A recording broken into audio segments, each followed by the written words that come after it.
다음으로 2시 10분 선고 사건을 진행하겠습니다. 사건은 2020도 6085 폭력행위 등 처벌에 관한 법률 위반 사건입니다. 상고인은 피고인들 및 검사입니다.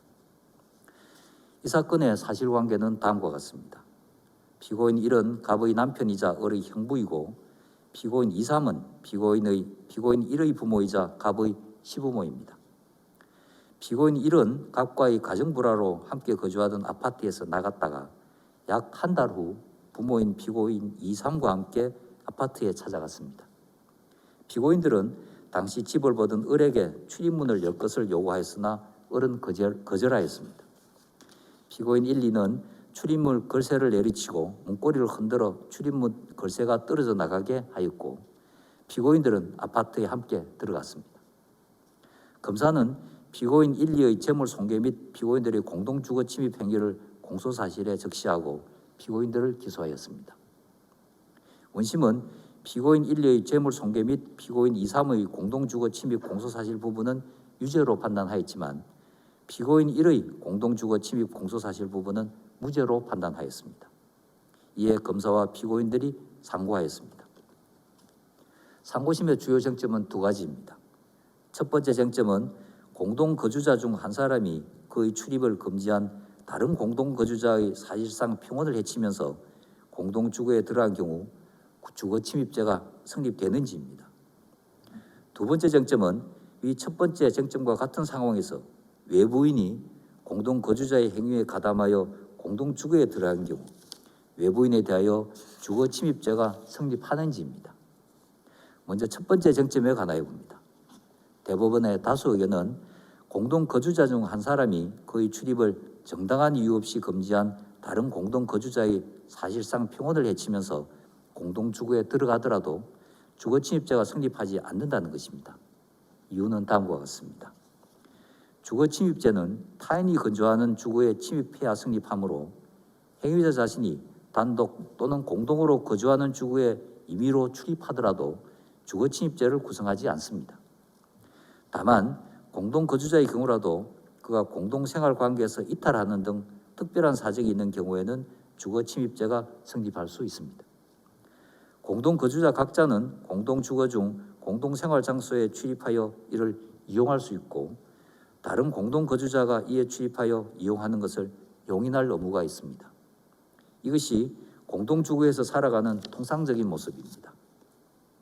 따라서 공동거주자 상호 간에는 특별한 사정이 없는 한 다른 공동거주자가 공동생활 장소에 자유로이 출입하고 이를 이용하는 것을 금지할 수 없습니다. 공동거주자가 그의 출입을 정당한 이유 없이 금지하는 다른 공동거주자의 제지에 대항하여 공동생활 장소에 들어갔더라도 이는 서로 용인한 공동생활 장소를 이용하기 위한 방편에 불과할 뿐 다른 공동거주자의 주거를 침입하는 행위라고 볼 수는 없습니다. 설령 출입 금지를 당한 공동거주자가 다소간의 물리력을 행사하여 그 출입을 금지한 공동거주자의 사실상 평온을 해쳤더라도 주거침입죄는 성립하지 않습니다. 다음으로 두 번째 쟁점에 대하여 보도록 하겠습니다. 대법원의 다수 의견은 외부인이 공동거주자 중 한 사람의 승낙을 받아 공동생활 장소에 출입한 것이 이를 승낙한 공동거주자의 통상적인 공동생활 장소 이용 행위로 볼 수 있는 경우에는 다른 공동거주자의 사실상 평온을 해치더라도 주거침입죄가 성립되지 않는다는 것입니다. 이유는 다음과 같습니다. 외부인이 공동거주자 중 한 사람의 승낙을 받아 공동생활 장소에 출입한 것이 그 공동거주자의 통상적인 공동생활 장소 이용 행위로 볼 수 있는 경우에는 이러한 외부인의 출입 행위는 전체적으로 그 공동거주자의 행위와 동일하게 평가할 수 있습니다. 공동거주자가 다른 공동거주자의 정당한 이유 없는 출입 금지에 맞서 공동생활 장소에 출입하는 과정에서 다른 공동거주자의 사실상 평온을 해쳤더라도 주거침입죄가 성립하지 않으면 앞서 본 바와 같습니다.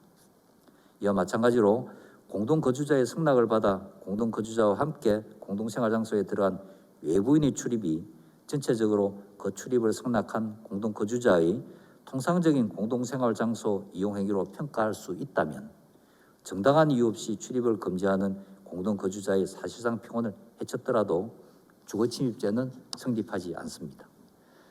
이상의 법리에 따라 이 사건 쟁점에 관하여 봅니다. 피고인 1이 아파트의 공동생활 관계에서 이탈하였음을 인정할 증거는 없습니다. 또한 아파트의 공동거주자인 갑이나 그로부터 출입관리를 위탁받은 피해자 을이 공동거주자인 피고인 1의 아파트 출입을 금지할 정당한 이유가 있었다고 인정되지 않습니다. 따라서 공동거주자인 피고인 1이 아파트 출입 과정에서 피해자 을의 출입 금지에 대항하여 거세를 손괴하는 등 물리력을 행사하였다고 하여 주거침입죄가 성립한다고 볼 수 없습니다. 같은 취지의 원심 판단은 정당하고 법리를 오해한 잘못이 없습니다. 한편 피고인 2, 3은 피고인 1이 공동주거인 아파트에 출입하는 과정에 가담하였고 그 중에서 피고인 2는 피고인 1의 출입 및 건설수의 손괴 행위에 가담하였습니다. 그러나 이는 피고인 1이 정당한 이유 없는 출입 금지 조치에 대항하여 공동거주자로서 공동생활 장소에 출입하고 이를 이용하기 위한 방편으로 이루어진 행위에 편성, 가담한 것에 불과합니다. 따라서 피고인 2, 3의 아파트 출입 행위는 전체적으로 공동거주자인 피고인 1의 아파트 출입 및 이용 행위의 일환이자 이에 수반되어 이루어진 행위로 평가할 수 있으므로 주거침입죄가 성립하지 않습니다.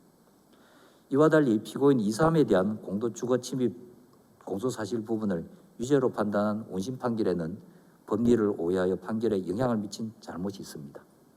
이를 지적하는 피고인 2, 3의 상고 이유는 받아들입니다. 이상의 상고 다수 의견에 대하여는 대법관 이기택의 별개 의견, 대법관 조재현, 대법관 민유숙, 대법관 이동원의 반대 의견, 다수 의견에 대한 대법관 김선수, 대법관 천대엽의 보충 의견, 반대 의견에 대한 대법관 민유숙의 보충 의견이 있습니다. 먼저 별개 의견의 요지는 다음과 같습니다. 피해자 을은 피고인 1과 갑과의 부부관계가 파탄되어 피고인 1이 공동거주자의 지위를 상실하였고 갑의 승낙 없이 아파트에 출입 없다는 전제에서 출입을 금지한 것입니다. 그런데 당시 피고인 1은 갑과의 부부관계가 파탄되었거나 공동거주자 지위를 상실하였다고 볼 수 없습니다. 사정이 이와 같다면 피해자 을의 진정한 의사는 피고인들의 아파트 출입을 금지하지 않았을 것으로 보아야 합니다. 따라서 피고인들의 아파트 출입은 피해자 을의 의사에 반한다고 볼 수 없으므로 주거침입죄가 성립하지 않습니다. 반대 의견 요지는 다음과 같습니다. 공동거주자 일방이 그의 출입을 금지한 다른 거주자의 평온을 해치는 행위태양으로 공동주거에 들어간 경우 이는 공동주거를 이용하는 보편적인 행태라고 볼 수 없습니다. 이는 공동주거의 이용 행위의 한계를 벗어난 침입 행위에 해당합니다.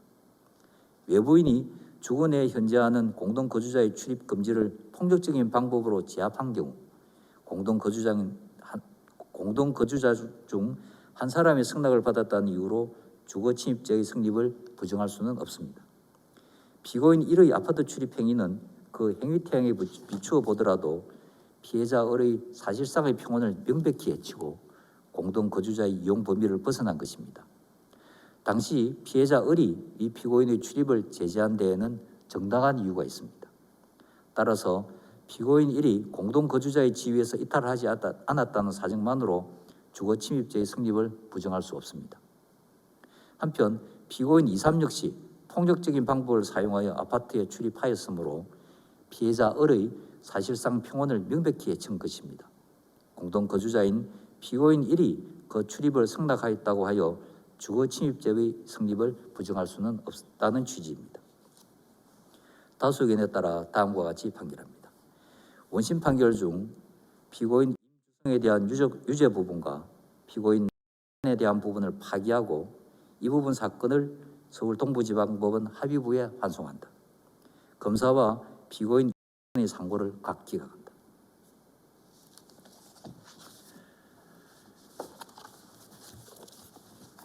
이상으로 오늘의 전원 합의체 판결 선고를 모두 마치겠습니다.